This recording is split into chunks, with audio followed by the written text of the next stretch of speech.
3 months after the final destruction of the Cytherian fleet at Earth, the galaxy was a very different place. Emperor Vextar sat in a human detention facility on Luna, staring at the walls of his small cell.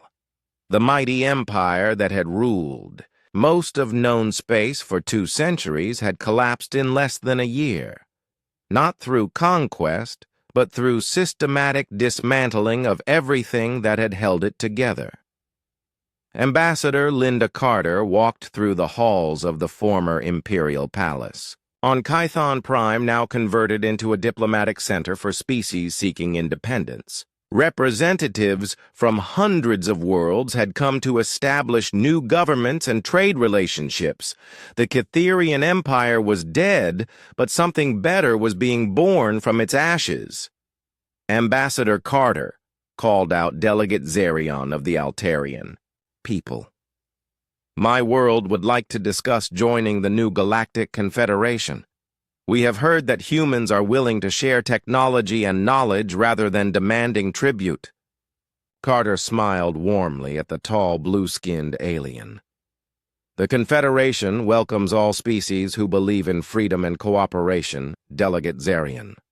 We have learned that diversity makes us stronger, while tyranny makes everyone weaker.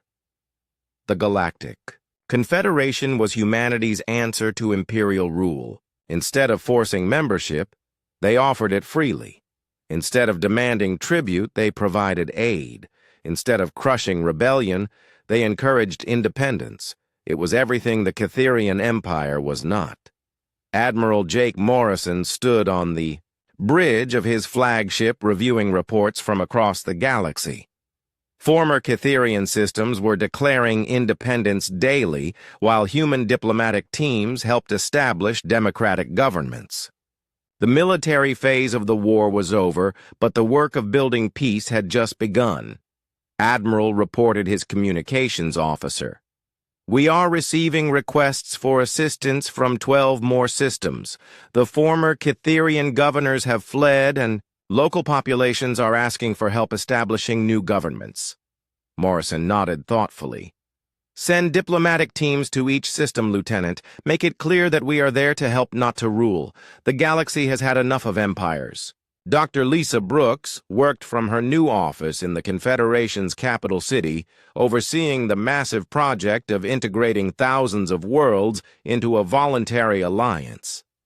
Her psychological warfare broadcasts had been replaced by educational programs teaching democratic principles to species that had never known freedom.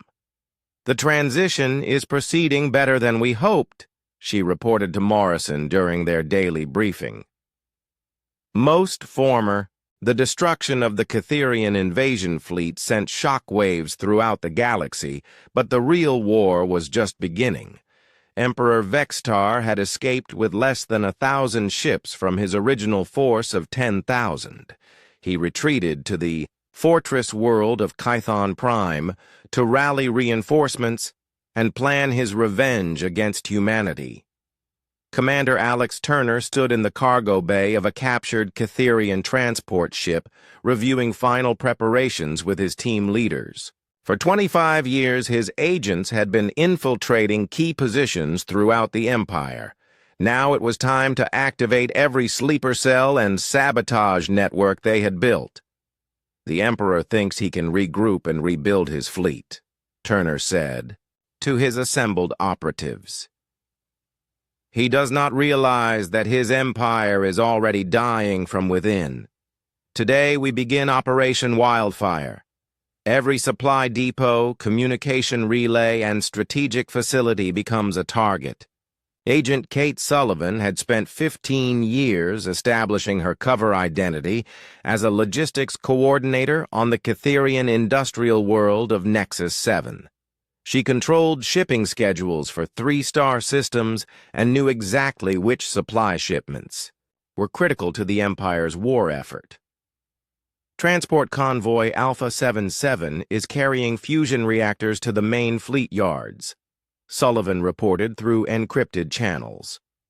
Convoy Beta 21 has ammunition for the border defense fleets.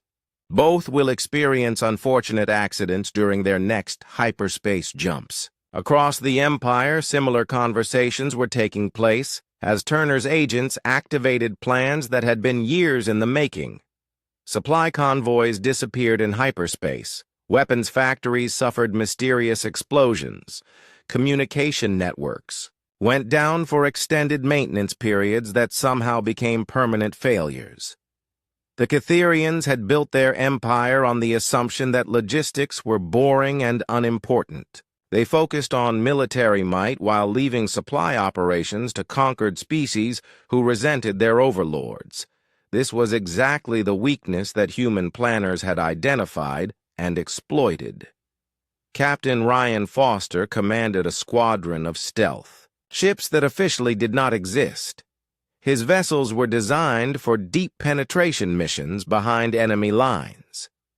While the Catherians struggled to understand what had happened at Centauri, Foster's ships were already striking at targets throughout their territory.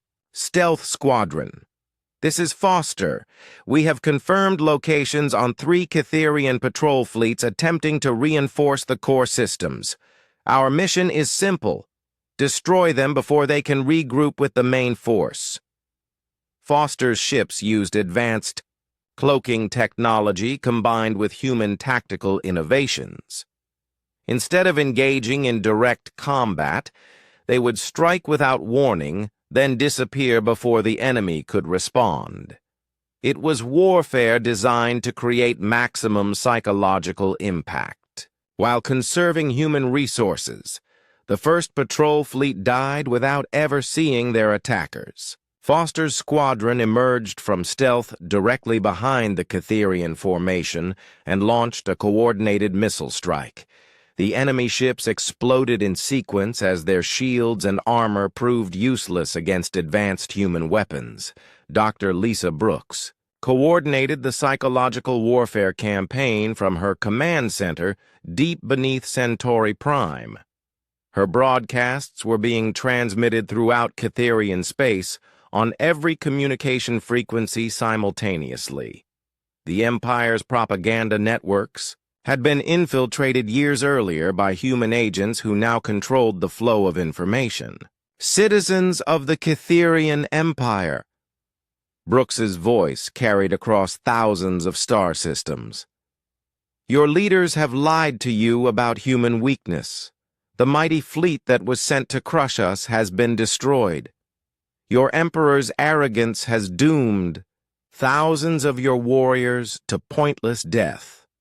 The broadcasts continued with detailed footage of the battle at Centauri. Catherian citizens watched in shock as their supposedly invincible fleet was systematically destroyed by enemies they had been told were primitive and weak. The psychological impact was devastating to Imperial morale. But Brooks was not content with simple propaganda. Her real goal was to encourage rebellion among the Empire's enslaved species. To all non-Catherian citizens of the Empire, she continued, the time of liberation has come. Human forces stand ready to support any system that declares independence from Imperial rule. On dozens of worlds, suppressed species began rising up against their Catherian overlords. Weapons caches that Turner's agents had hidden over the years were distributed to rebel forces. Communication networks were used to coordinate simultaneous uprisings. The Empire faced internal collapse just when it needed unity most. Emperor Vextar tried desperately to maintain control from his fortress world. Admiral Zekmoth, he demanded of his surviving fleet commander. How many ships can we gather for a counterattack against human space? The Admiral's report was grim. My lord, we have lost contact with 17 border systems. Our supply fleets are being hunted by invisible human ships. The industrial worlds report massive sabotage operations. We may have 3,000 ships available for combat, but they cannot be properly supplied or coordinated. Vextar slammed his fist on the command table. How is this possible? We rule 3,000 systems. These humans control maybe 50 worlds. How can such a small enemy cause such massive damage to our empire? The answer was simple, though the Emperor refused to accept it. Humanity had never tried to match Catherian strength. Instead, they had studied the Empire's weaknesses and built an entire war machine designed to exploit them. Size became a liability when every system was vulnerable to sabotage and rebellion. Admiral Jake Morrison coordinated the human campaign from his flagship as it moved deeper into Catherian space. His fleet had grown from 500 ships to over 2,000 as hidden reserves were revealed and captured enemy vessels were pressed into service. All task forces, this is Morrison. Intelligence reports indicate the Catherians are trying to establish a defensive line at the Zirian system. We will not give them the chance to dig in. Captain Hayes will lead the main assault while Commander Turner's people eliminate their supply bases. The humans had learned an important lesson from studying galactic history. Most wars were won, not through epic battles, but through systematic destruction of the enemy's ability to fight. The Catherian Empire was vast, but it was also fragile. Cut the right connections, and the entire structure would collapse. Lieutenant Colonel Mike Campbell's cloaked fighters had grown from a few hundred ships to over 1,000 as new vessels emerged from hidden construction facilities. His pilots had become experts at psychological warfare as well as combat operations. Ghost Squadron. This is Ghost Leader.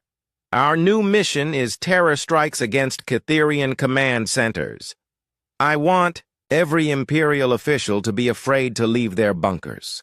Make them understand that nowhere in their empire is safe from human reach. The campaign that followed was unlike anything seen in galactic warfare. Human forces struck everywhere and nowhere. Catherian officials would go to sleep in secure facilities and wake up to find human messages on their personal computers. Supply. Convoys would disappear between systems, leaving only empty space and debris. Most devastating of all was the collapse of Imperial authority on hundreds of worlds. Species that had been enslaved for centuries saw human broadcasts proving that the Catherian military could be defeated. Rebellions erupted faster than the Empire could suppress them. Agent Kate Sullivan reported from her position deep within Imperial territory. The logistics network is completely broken. They cannot move supplies between systems without losing 50% to sabotage or rebellion. The outer worlds are declaring independence faster than the core systems can count them. Emperor Vextar made one final attempt to salvage his empire. He gathered every available ship for a desperate assault on the human home system of Earth. If he could destroy humanity's capital world, perhaps the rebellion would collapse and order could be restored. But Turner's agents were already waiting for him. The routes to Earth had been prepared with the same care that had gone into the Centauri trap. Hidden weapons platforms lined the hyperspace lanes. Sabotage devices had been planted on Catherian ships. Human stealth squadrons shadowed the Imperial fleet from the moment it left Catherian space. Morrison received reports of the approaching enemy fleet with calm satisfaction. "Dr. Brooks," he called to his strategic advisor. "It appears the Emperor wants to finish what he started. Are we ready to accommodate his final request?" Brooks smiled as she activated the communication systems.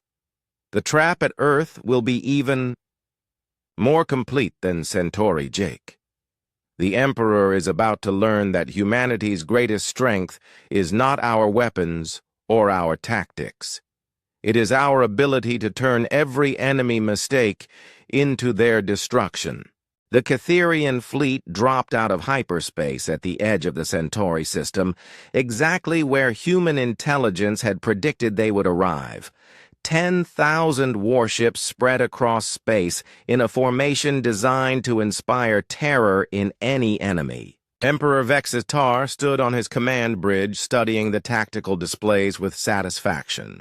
The humans had deployed their pathetic fleet exactly as expected. Admiral Jake Morrison watched from the bridge of the UHS Defiance as enemy sensors swept across human positions.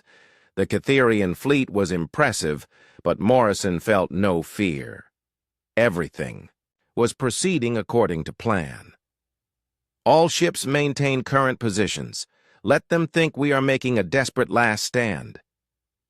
The human fleet looked pitifully small compared to the Catherian armada. Less than 500 ships arranged in a defensive formation around the colony worlds.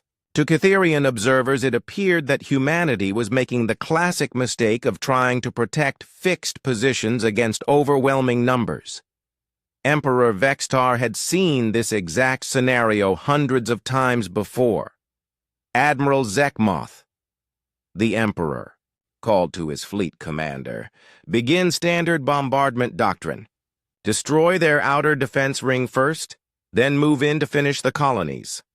I want this battle over quickly, so the galaxy can see the price of defying us." Admiral Zekmoth activated the fleet communication system. All ships prepare for attack. Formation Delta 7. Primary targets are the human defensive positions. Secondary targets are orbital installations and military bases. Leave the civilian populations for last. We want them to watch their protectors die first. The massive Catherian fleet began to move forward with practiced precision. Thousands of heavy cruisers and battleships accelerated toward human positions, while fighter squadrons spread out to prevent any escape attempts. It was a formation that had conquered hundreds of worlds and never failed to achieve victory. Dr. Lisa Brooks monitored the enemy advance from her position in the human command center, buried deep beneath the surface of Centauri Prime. Banks of computers tracked every Catherian ship while displaying the positions of thousands of hidden human assets. They are following the predicted attack pattern exactly, Jake, moving into position Alpha 7. Morrison smiled as he watched the Catherian fleet advance into the trap humanity had spent 30 years preparing. Activate Shepard Network Phase 1. Let us give our guests a proper welcome. Across the Centauri system, chunks of space debris and innocent-looking asteroids suddenly came to life. The first Shepard platforms revealed themselves as their stealth fields deactivated and weapon arrays extended. What had looked like empty space moments before now bristled with defensive installations that began targeting the advancing Catherian fleet. Emperor Vexitar stared in shock as his sensors detected thousands of new contacts appearing throughout the system. What is happening? Where did all these defensive platforms come from? His tactical officer worked frantically at his controls. My lord, our sensors show at least 3,000 automated defense stations. They were completely invisible until they activated. Our advanced ships are taking heavy fire. The first wave of Catherian destroyers ran straight into overlapping fields of fire from the Shepard platforms. Advanced human weapons tore through Catherian shields and armor with ease. Ships that had seemed invincible moments before began exploding in brilliant flashes of light. But that was only the beginning of the trap. Captain Sarah Mitchell's merchant fleet suddenly dropped their disguises as false hull sections fell away, to reveal hidden weapon systems. The cargo ships that Catherian intelligence had dismissed as civilian targets were actually heavy cruisers equipped with the most advanced weapons humanity had ever built. This is Captain Mitchell to all disguised units. You are authorized to reveal true configurations and engage at will. Let us show them what human engineering can accomplish. The merchant ships transformed before Catherian eyes. Cargo bays opened to reveal massive missile launchers. Communication arrays extended to become targeting systems. Simple transport vessels became deadly warships that began hammering the Catherian fleet with devastating firepower. Lieutenant Colonel Mike Campbell activated his cloaked fighter squadrons that had been trailing the Catherian fleet for days. Ghost Protocol became active as hundreds of stealth fighters materialized throughout enemy formations. They had followed the Catherians through hyperspace, completely undetected, and were now perfectly positioned to strike at command ships and support vessels. Ghost Squadron. This is Ghost Leader. You are weapons-free on all Catherian targets. Priority targets are command vessels and carriers. Make every shot count. The cloaked fighters struck without warning. Catherian bridge crews never saw the attacks.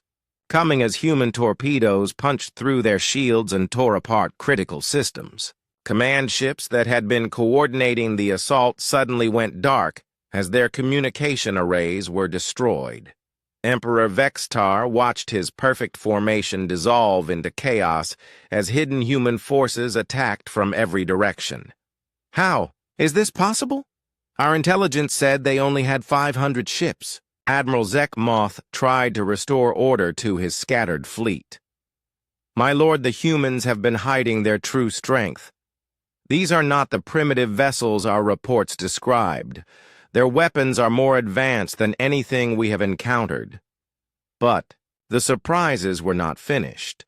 Commander Alex Turner's Special Forces teams activated sabotage devices they had placed throughout the Catherian fleet during the long approach to human space. Supply ships exploded as hidden charges detonated in their cargo bays.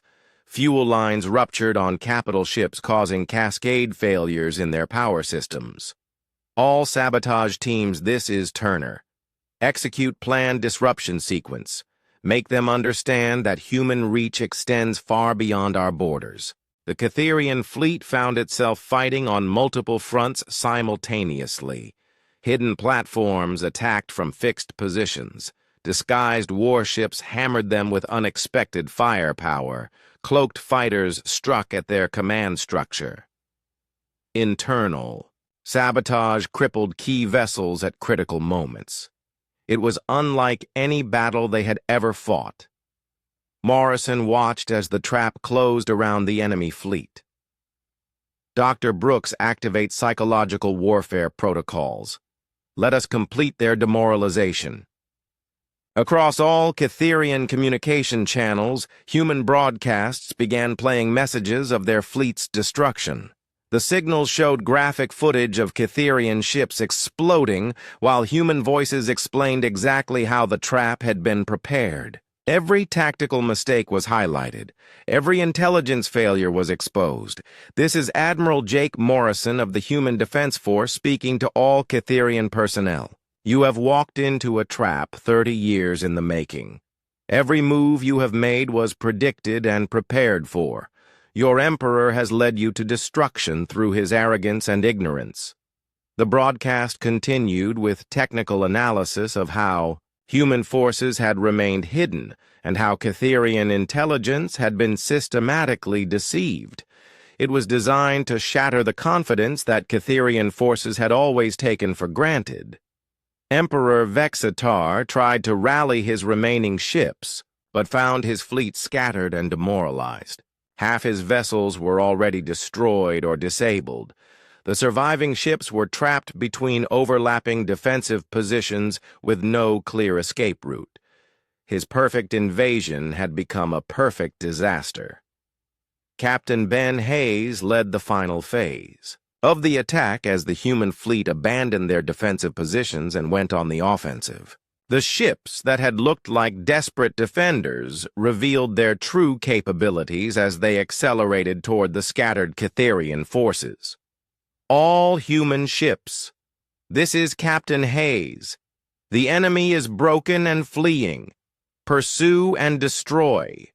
Do not let any of them escape to report our true strength. The battle that Emperor Vextar had expected to last hours was over in less than 90 minutes. His mighty fleet was destroyed or scattered while human losses were minimal. The trap had worked perfectly. The Catherians had learned too late that humanity did not fight fair when their survival was at stake.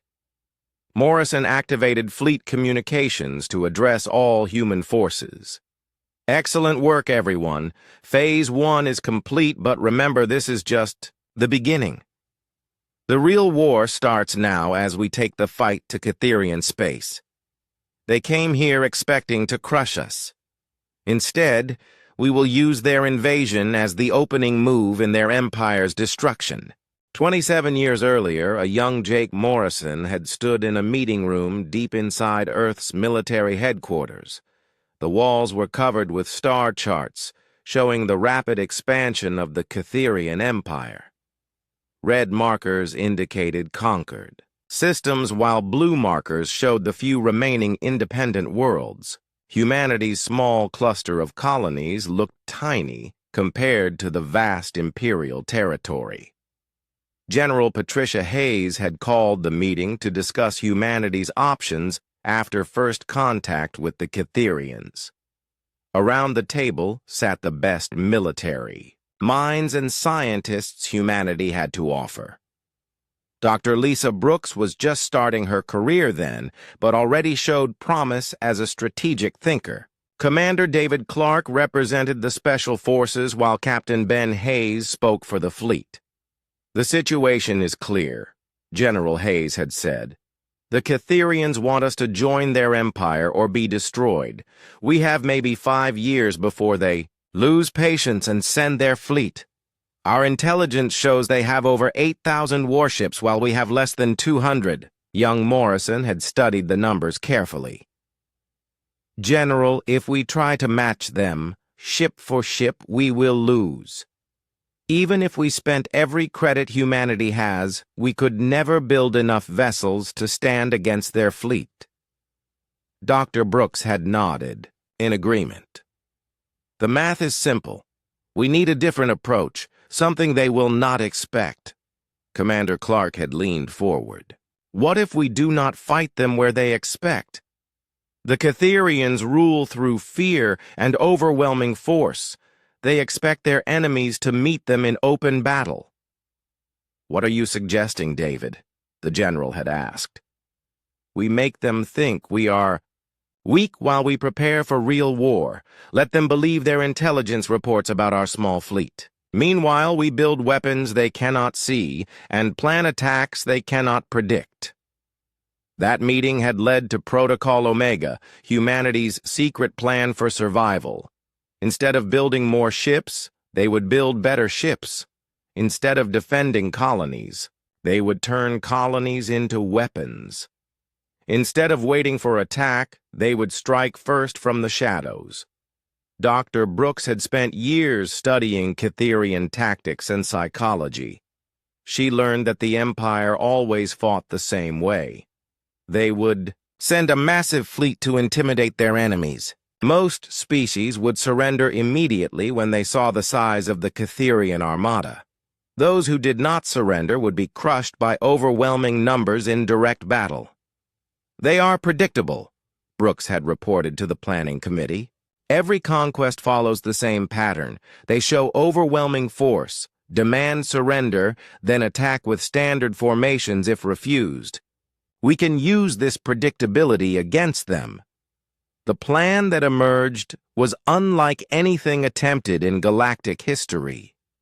Humanity would spend decades preparing a trap so complete that the Catherian fleet would be destroyed before they realized what was happening. Captain Ben Hayes had designed ships that looked primitive on the outside, but contained the most advanced technology humanity could create. Cargo vessels were built with hidden weapon compartments. Civilian transports carried military-grade shields. Even small mining ships had been equipped with powerful engines for hit-and-run attacks. Commander Clark's Special Forces teams had begun infiltrating Catherian space almost immediately. They established sleeper cells on key worlds and slowly built networks of resistance fighters among enslaved species. Over 20 years, His agents had placed explosives in critical infrastructure and weapons in the hands of rebels. The most ambitious part of the plan was Dr. Brooks's creation of the Shepherd Network. Using advanced artificial intelligence and nanotechnology, humanity built thousands of automated defense platforms. These platforms were small enough to hide in asteroids or space debris, but powerful enough to destroy capital ships. They waited, dormant in key locations throughout human space and beyond. Morrison remembered the day they had tested the first Shepherd platform. The device looked like nothing more than a chunk of metal floating in space. When activated, it had extended weapon arrays and defensive shields that could match any Catherian destroyer. Even more impressive, it could coordinate with other platforms to create overlapping fields of fire that no enemy could penetrate.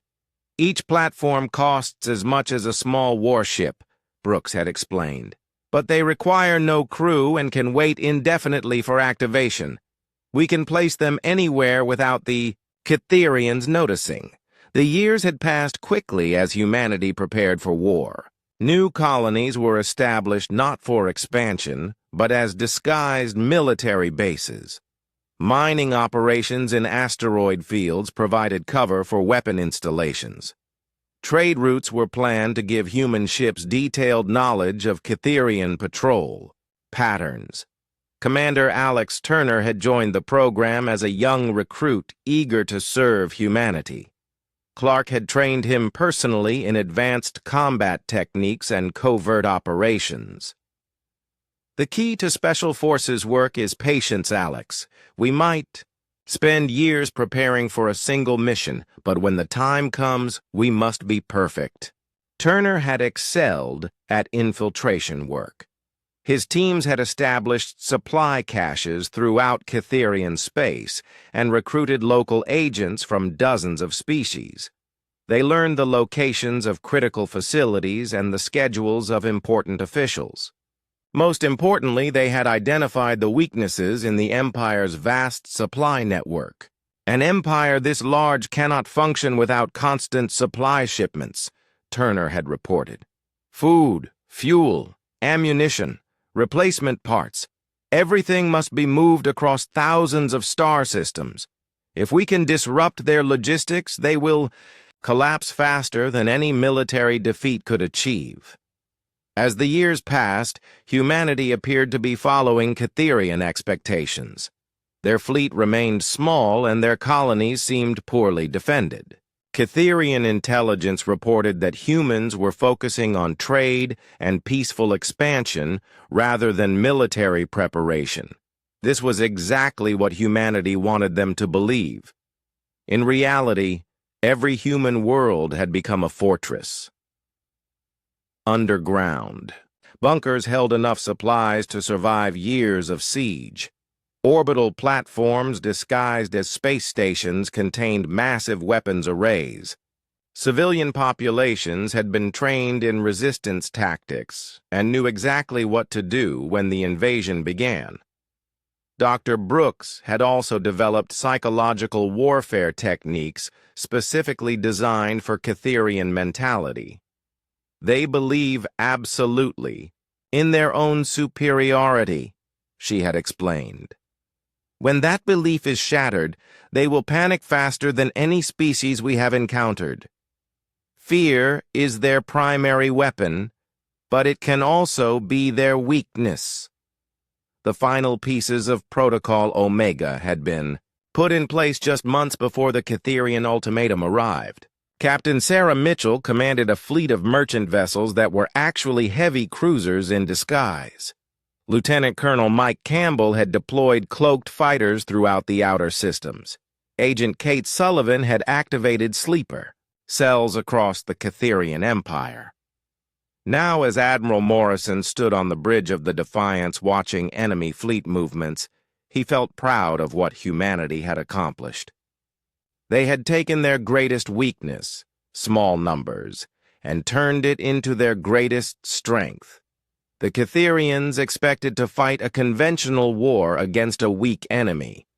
Instead, they would face an enemy that had been preparing for this exact moment for 3 decades. Every move the Catherians made had been anticipated and countered. Every tactic they might use had been studied and defeated. The trap was perfect and inescapable. Morrison activated his communicator to address the human fleet. All ships, this is Admiral Morrison. In 26 days, the Catherian Empire will learn what happens when you underestimate humanity. Prepare for Protocol Omega activation. Emperor Vextar stood before the massive window of his command ship, watching the endless line of warships stretch across the void of space. 10,000 vessels moved in perfect formation, waiting for his final word. The Catherian Empire had ruled most of the galaxy for over 200 years, and no species had ever dared to refuse their demands for submission. Until now. The humans were different, and Vextar hated them for it. Every other species had seen the size of the Catherian fleet and immediately surrendered. They begged for mercy and accepted their place as servants of the Empire. But not the humans. When the first contact team had arrived at their small cluster of colonies 30 years ago, the humans had simply said no. They refused to join the Empire, and they refused to pay tribute. At first, Vextar had laughed. The humans controlled maybe 20 star systems, while the Catherians ruled over 3,000. Human technology seemed primitive compared to Catherian. Weapons and shields, their ships looked like metal boxes welded together by children. The Emperor had expected them to change their minds quickly when they realized the consequences of defying the Empire. But the humans never changed their minds. They continued to expand their territory slowly and carefully. They traded with independent systems and built new colonies. Most annoying of all, they helped other species resist Catherian rule. Several border systems had declared independence after receiving human support. This could not be allowed to continue. Admiral Zekmoth approached, the Emperor with the final battle reports. The tall, blue-skinned Catherian bowed low before speaking. "My lord, the fleet is ready. All 10,000 ships report full weapons and shields. Our supply lines are secure, and our intelligence says the humans have less than 500 ships in total." Vextar nodded slowly. The humans would finally pay for their arrogance. "Send the message to all frequencies. I want every species in the galaxy to hear this. The Catherian Empire is done playing games with the human rebels." The communication officer activated the broadcast system. Vextar's voice would reach every corner of known space within hours. "This is Emperor Vextar of the Catherian Empire, speaking to all inhabitants of the galaxy. For 30 years we have shown patience with the human species. We offered them the chance to join our great empire peacefully. They chose rebellion instead." The Emperor paused, letting his words sink in. "Today, that patience ends. The full might of the Imperial fleet moves toward human space. 10,000 warships carrying the finest warriors in the galaxy will crush their pathetic resistance. Let this be a lesson to any who think they can defy Catherian rule. Surrender now, or face the same fate as the humans." The message ended, and Vextar felt satisfied. Soon the galaxy would remember why the Catherian Empire was feared. The humans would be destroyed and their colonies turned to ash. Any survivors would become slaves as a warning to others.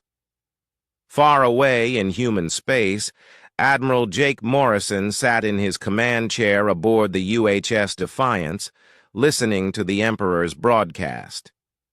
Around him, the bridge crew worked quietly at their stations. The ship was humanity's newest and most advanced vessel, though it looked plain compared to the sleek Catherian designs. Morrison was 50 years old, with gray hair and tired eyes. He had spent most of his adult life preparing for this moment. When he was a young officer, humanity had just made first contact with the Catherians. Everyone had hoped for peaceful relations, but Morrison had read the intelligence reports. The Catherian Empire did not make friends. They made subjects. Dr. Lisa Brooks stood next to Morrison's chair studying data on her tablet. She was humanity's leading expert on Catherian military tactics and had spent decades analyzing their methods. The fleet composition matches our predictions perfectly, Jake. They are using standard intimidation doctrine, overwhelming numbers to crush morale before the first shot is fired. Morrison smiled grimly. They still think this is about numbers. Lisa, after all these years, they still do not understand humans. He turned to his communications officer. Send the activation code to all stations. Protocol Omega is now active. The young officer nodded and began transmitting the coded message. Across human space, thousands of people received the signal they had been waiting for. Military commanders activated hidden defense systems. Scientists began final preparations on secret weapons. Civilians moved to predetermined safe locations. The plan that humanity had spent 30 years perfecting was finally beginning. Commander Alex Turner received the signal while inspecting equipment in a storage facility on the edge of human space. To anyone watching, he looked like a simple maintenance worker checking supply inventories. In reality, Turner commanded the most elite Special Forces unit in human history. His teams had been operating behind enemy lines for years, waiting for this moment. Turner gathered his squad leaders around a shipping container that held much more than spare parts. The word just came down from command. The Catherians are on their way, and we all know what that means. He opened the container, revealing advanced combat gear and weapons. Time to remind the galaxy why you never underestimate humans. Back on the Defiance, Morrison watched as reports flowed in from across human space. Every colony was confirming receipt of the activation order. Hidden facilities were powering up systems that had been dormant for decades. Ships that looked like simple cargo haulers were shedding their false hulls to reveal military hardware. Admiral, the Catherian fleet will reach our outer perimeter in 28 days at current speed, reported the tactical officer. All defensive. Positions report ready status. The trap is set. Morrison stood and walked to the main display screen showing the positions of both fleets. The Catherians moved in a massive formation that looked unstoppable. But Morrison knew something, Emperor. Vextar did not. The war had already been decided 30 years ago when humanity made a simple choice. Instead of trying to match Catherian numbers, they had decided to make numbers irrelevant. Send a message to all fleet commanders, Morrison ordered. Remind them that we are not just fighting for human space. We are fighting to free every species under Catherian rule. The galaxy has suffered under their empire long enough. As the message went out, Morrison felt a calm settle over him. The Catherians thought they were hunting humans. Soon they would discover that humans had been hunting them all along. The Emperor had made one critical mistake. He had given humanity 30 years to prepare, and humans were very good at preparation.